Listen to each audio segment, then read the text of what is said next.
합격은 전략이다. 김진환입니다. 자, 이번 시간에는 우리 새학기에 해야 할 전략 2, 선생님과 좋은 관계 만들기 팁입니다. 물론 선생님과 좋은 관계를 만들기 위해서는 뭐 한 번에 끝나는 건 아니지만 학기 초부터 준비를 해야 됩니다. 그래서 이제 팁을 이렇게 말씀드릴 거예요. 첫 번째, 학급 담임 선생님과 좋은 관계 만들기 10가지. 그리고 교과 담임 선생님과 또 좋은 관계 만드는 방법 10가지. 네, 학부모님이 할 수 있는 10가지. 이 정도 말씀드리겠습니다. 근데 이것을 잘 적어 놓으시고 실천하는 게 중요합니다. 그래서 벽에다 붙여놓고 내가 지금 담임 선생님하고 1번을 잘하고 있는지, 교과 담임 선생님하고 3번을 잘 실천하고 있는지, 이런 것들을 체크를 해가면서 한번 이대로 한번 해보시기 바랍니다. 좋은 관계를 만든다는 것은요, 학생이 학교에서 성공하는데 아주 도움이 되죠. 물론 사람과 좋은 관계를 만든다는 것은요, 가장 중요한 겁니다. 직장에서도 나를 평가하고 또 나의 발전에 큰 도움을 줄 수 있는 사람이 누구예요? 직장 상사죠. 직장 상사와 좋은 관계 갖는 게 최고입니다. 물론 상사가 좋아하는 부하가 되려면 동료들하고도 사이가 좋으면 좋아하지요. 그러나 동료들은 별로 안 좋아해도 상사가 좋아하면 출세하는 겁니다. 그죠? 연봉 올라가는 거죠. 그래서 최고의 고객은 상사다. 뭐 이런 말도 있지 않습니까? 상사하고 좀 사이가 안 좋으면 이 사원이 말이죠. 무슨 실수를 했다. 그러면 기회가 이때다 그래갖고요. 징계를 먹거나 퇴사를 해야 됩니다. 그런데 상사와 관계가 좋으면 실수를 하면요, 덮어줍니다. 그리고 격려해줍니다. 물론 정의롭게 해야 되겠죠. 그래서 아부를 한다거나 비굴하게 살아라 이런 얘기는 아닙니다. 그래서 학교에서도 마찬가지예요. 우리는 학생이 학교에서 성공하도록 도와주는 것이 학부모 그리고 컨설턴트의 일이라고 봅니다. 그러면 선생님과 좋은 관계를 맺기 위해서 어떻게 해야 되는지 지금 말씀드리도록 하겠습니다. 첫 번째, 학생이 담임 선생님과 좋은 관계를 만들기 위해서 10가지 팁을 말씀드릴 테니 잘 실천해 보시기 바랍니다. 첫째, 밝은 인사 습관 들이기입니다. 웃는 얼굴에 침 못 뱉는다라는 말 있지 않습니까? 정말 학생이 항상 볼 때마다 웃는 학생이 있어요. 그럼 선생님도요, 기분이 좋아져요. 그리고 그 학생한테는 늘 웃으면서 대합니다. 그래서 아침, 점심, 학교시 볼 때마다 밝게 인사하는 습관을 들이시기 바랍니다. 선생님이 바빠서 못 들을 수도 있어요. 인사를 했는데 선생님이 그냥 지나갔어. 기분 나쁘죠? 그러나 기분 나빠하지 마십시오. 그 소리가 귓전에 들리는 것도 기억합니다. 근데 선생님이 급한 일이 있어서 지금 가는 바람에 반응을 못했을 뿐입니다. 그래서 큰 소리로 웃으면서 인사해라. 볼 때마다 해라. 근데 이 인사하는 거는 담임 선생님뿐만 아니라요. 사실은 학교에서 부딪히는 모든 사람한테 인사를 해야 됩니다.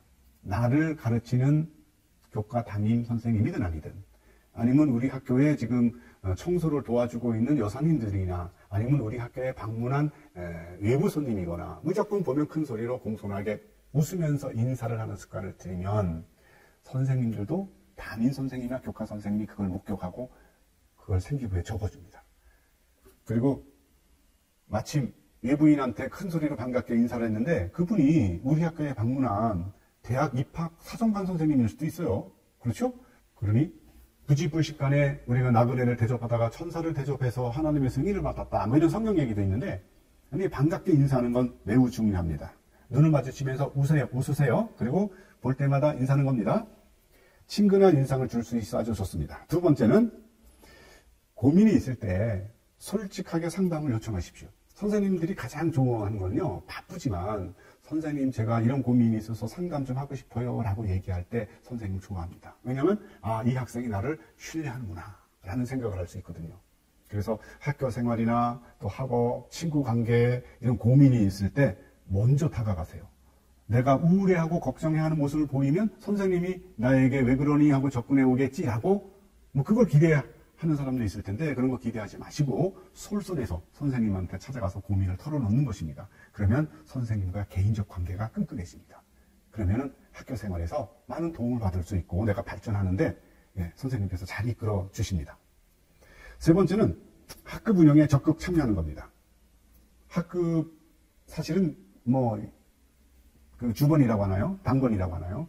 내가 당번 주번이 아니라 하더라도요, 학급에 뭐 이게 물건이 어수선하게 있다거나 그러면 솔선해서 그것을 정리하고, 환경미화도 내가 먼저 알아서 하고, 그리고 학급 임원을 뽑겠다 그러면 떨어져도 괜찮아요. 손 들고 출마하고.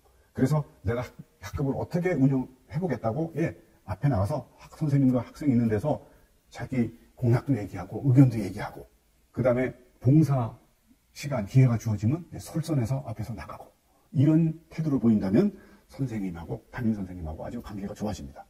네 번째로는 수업 및 특별활동에 최선을 다해야 됩니다.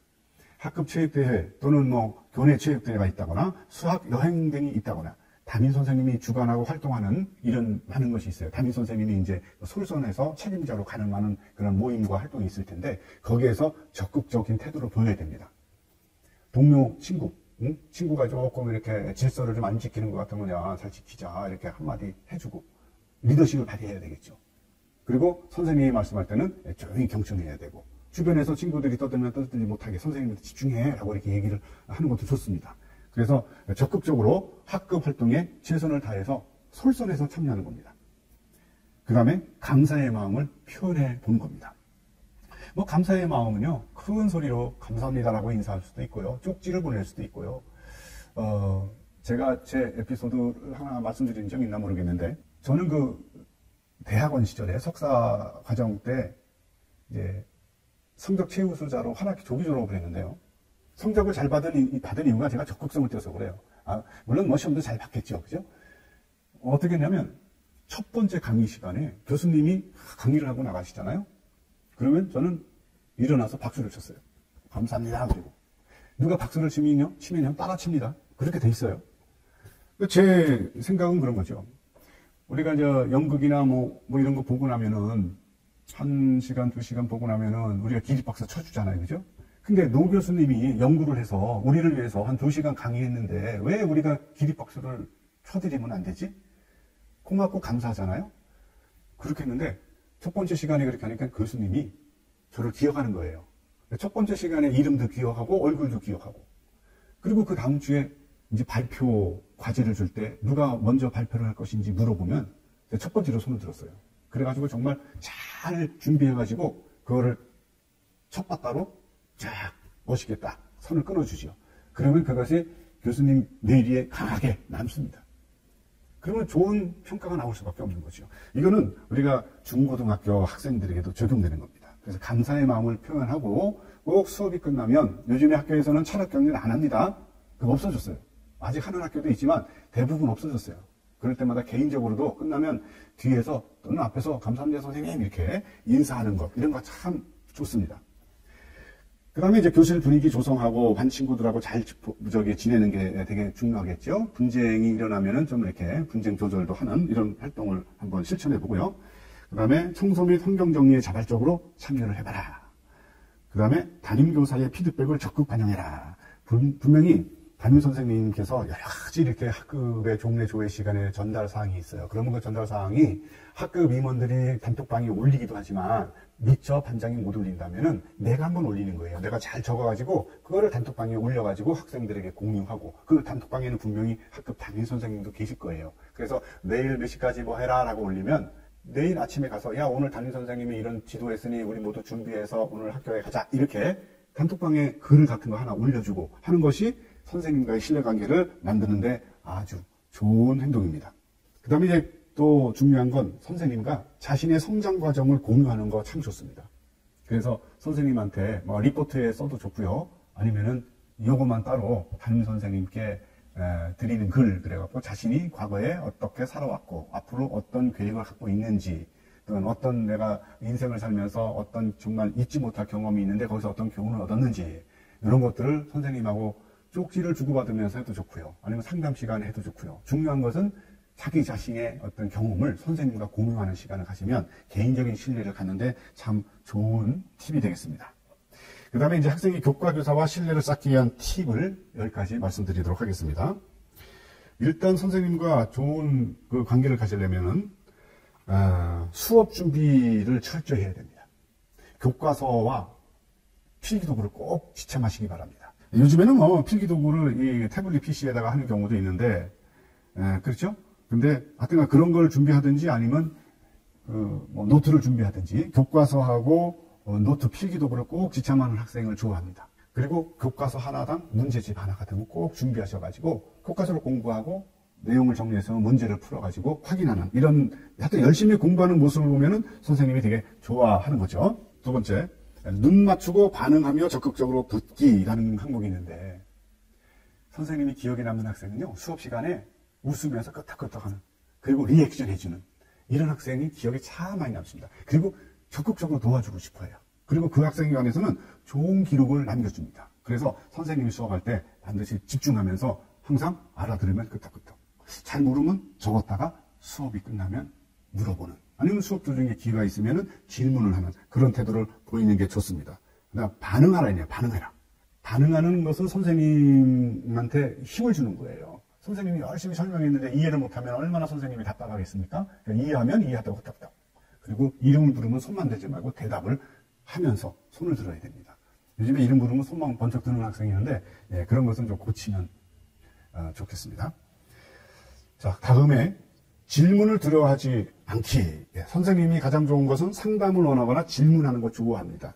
왜냐하면 선생님의 존재 의미를 찾을 수 있기 때문에 그렇죠. 선생님을 가르쳐주기 위해서 학교에 있잖아요. 그러니까 질문을 많이 하면 선생님은 좋아합니다. 물론 요즘에는 질문하기에 앞서서 선생님 궁금해서 제가 뭐 이렇게 인터넷이나 GPT나 이를 통해서 이렇게 좀 알아봤습니다. 그런데 이 내용이 이게 맞는 건지 틀린 건지 모르니까 선생님 한번 점검해 주십시오. 이런 자기주도 학습을 하고 나서 질문하는 것을 전략적으로 선택하는 게 좋습니다. 그래야 선생님이 이 학생은 궁금한 것은 자기 스스로 해결하려고 하는 학생이고 그 다음에 선생님한테 이것이 확인을 받고 싶어 하는 거니까 지적으로도 얘가 크게 성장하겠구나. 주체적으로 공부를 하면서 그리고 이렇게 인터넷에 떠돌아다니는 지식을 함부로 믿지 않으려고 하는 그런 특성도 있구나라고 좋게 평가할 수 있겠죠. 그렇게 한번 실천해 보시기 바랍니다. 자, 다음 이제 과제를 성실히 수행하고 창의성을 발휘하자. 당연히 뭐 과제를 내면 기한 내에 꼭 제출해야 되고 기한 내에 제출하기 전에 시간이 있다면 선생님한테 제가 준비를 이렇게 했는데 혹시 참고도서로 뭐 더 볼 게 뭐가 있습니까? 라고 상담을 한 다음에 완성해서 내는 것도 좋습니다. 그래서 시간을 지키지 않는 학생, 과제물을 제출해야 되는데 그 기간에 제출하지 않는 학생들은요, 신뢰를 안 합니다, 선생님들이. 그 기간을 잘 지켜서 과제물을 잘 내는 것. 그리고 낼 때 형식적으로 내면 안 되고 창의성을 발휘해야 되는데 어떻게 내가 과제물을 낼 때도 돋보이게, 창의성이 돋보이게 만들 것인가 하는 고민하면 되겠습니다. 자, 그 다음에 시험 후 틀린 문제는 복습하고 피드백을 요청하기. 다음 교과 관련 대회 및 활동 참여하기. 담당 교과 선생님이 추천하는 게 있어요. 요즘에는 교육청에서 많은 뭐 대회 같은 것들이 공문으로 오거든요. 그러면 학교 담임이나 교과 담임 선생님이 그 대회와 관련해서 올려요. 그러면 거기에 관심을 많이 가지시기 바랍니다. 참여하지 않아도 좋아요. 일단 선생님께 이 대회가 뭔지, 여기 참여하면 어떤 점이 좋은지, 제가 참여할 때 불편함이 무엇인지, 선생님이 도와주실 수 있는지, 이런 거 상담만 하더라도 좋은 관계를 맺을 수 있습니다. 그 다음에 이제 조별 활동이 있다면은 적극적으로 리더십을 발휘하기. 팀을 짜보세요. 그래요. 교과 담임 선생님이 자, 토론을 위해서 조별로 우리 토론할 건데 5명씩 한번 팀을 짜볼래요. 그러면 적극적으로 솔선해서 팀을 우리 어떻게 짜자 하고 그 의견을 제시한다거나 이런 리더십을 보여주면은 아주 눈에 띄는 좋은 학생이 되겠죠. 그 다음에 공손한 태도는 매우 중요합니다. 선생님한테 질문하거나 의견을 말할 때 선생님이 아주 친근하게 해준다 하더라도 존댓말을 딱 쓰면서 공손하게 인사도 하고요. 교복을 단정히 차려입고 좋은 태도를 보이면 좋습니다.